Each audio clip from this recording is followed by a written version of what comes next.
What's up, y'all? What's up, y'all? Out here filling up my pool. I gotta put some chlorine in it and get a new filter and all that good stuff. But anyway, I'm out here in the backyard, man. See, I wanted to talk about police brutality, man.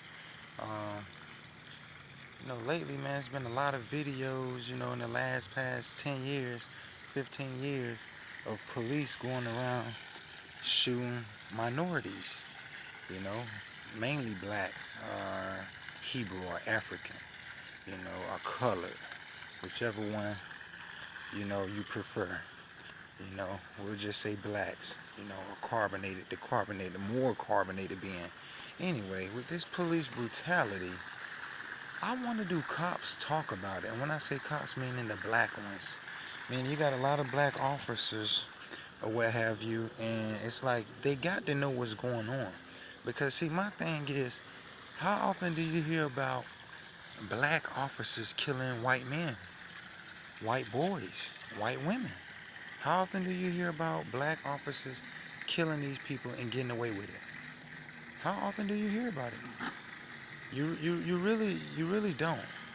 You don't hear it that much. I've never heard it. I've never heard of black officer um, killing some young teenager white boy. I mean, unless he was armed and dangerous and already, fired off shots or something like that. But I don't recall in history. Maybe if I think long enough to do some thorough research, I'm sure there have been a time. But I highly doubt it was just a black officer during a routine traffic stop, killing white people. You don't hear that as much. And I wonder, do they think about it or acknowledge it? You know what I mean? Because again, it's traumatizing, and you speak on post-traumatic stress and dealing with the issues of the world. A lot of times, you got military guys that go out, you know what I'm saying, and witness a lot of murdering from being out there fighting, at war. You know what I'm saying? But right here in our own country, and I said our own country because we built this country, blood, sweat, tears. You know what I'm saying? My people, my ancestors. Many of you heard of a lot of my ancestors and know the history. You know what I'm saying? So again, it's like it's damn near unheard of to hear about black cops going around, especially in the past 10, 15 years, going around killing whites. So a lot of times, if you white and you watching this, or you any other nationality, a lot of times when we speak on racism, that's what we're talking about. These guys got a system behind them. These guys got military. They got weapons galore. They got old money from slavery. To back them up and support them in their endeavors. So a lot of times, you don't see a lot of whites step up to the forefront. I'm not saying they don't. You have some, but you don't have many, being that this country, consists of at least 70%. All right, we'll just say 65%, the majority, you know, of the whites in this country, we'll say make up 65%. It could be 70, but we'll say 65. Now, you would think a threat to justice anywhere would be a threat to justice everywhere. But obviously, that's not the case because many of them don't stand up. They don't say nothing. They act as though nothing happened. And, it could be fear. They can know it's wrong. And it can be fear because, they don't want to,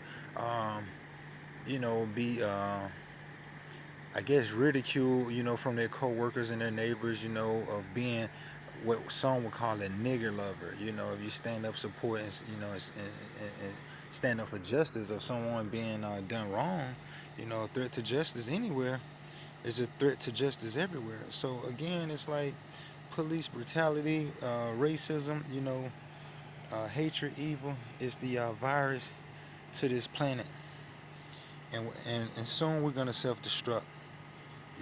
We're gonna self-destruct as a people.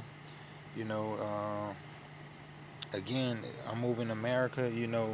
Racism go on over in South Africa, all over the world. You know, racism. You know what I mean? Evil and hatred. And there's nothing to justify it. They can't say, okay, well, we don't like you guys because you did this to our people, or we don't like you guys because uh, they don't speak on it. They just act as though nothing happened.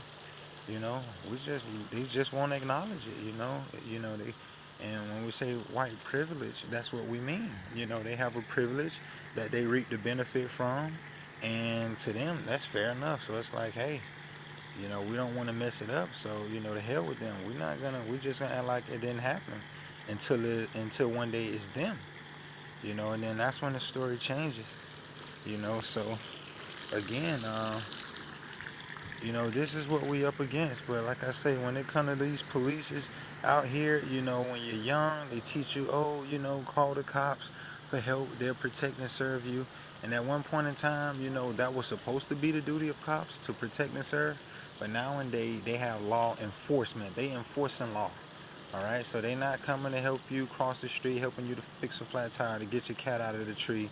None of that. They coming to enforce and do as they told as private security guards, for the rich, because that's what they're in place for. They like private security guards for the rich. If you're rich, then you don't have a problem with these guys. You respect these guys because they're there for your interests. They're there to protect you.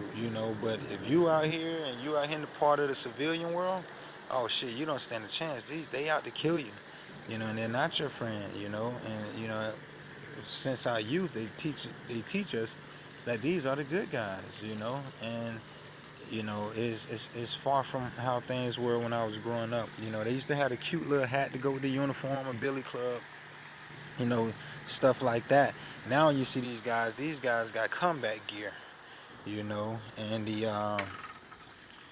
uh, they like to use, oh well, the civilian worlds, they got military guns now, they got access to this, so our life is as much in danger as theirs, so again, it's like it's a war, man.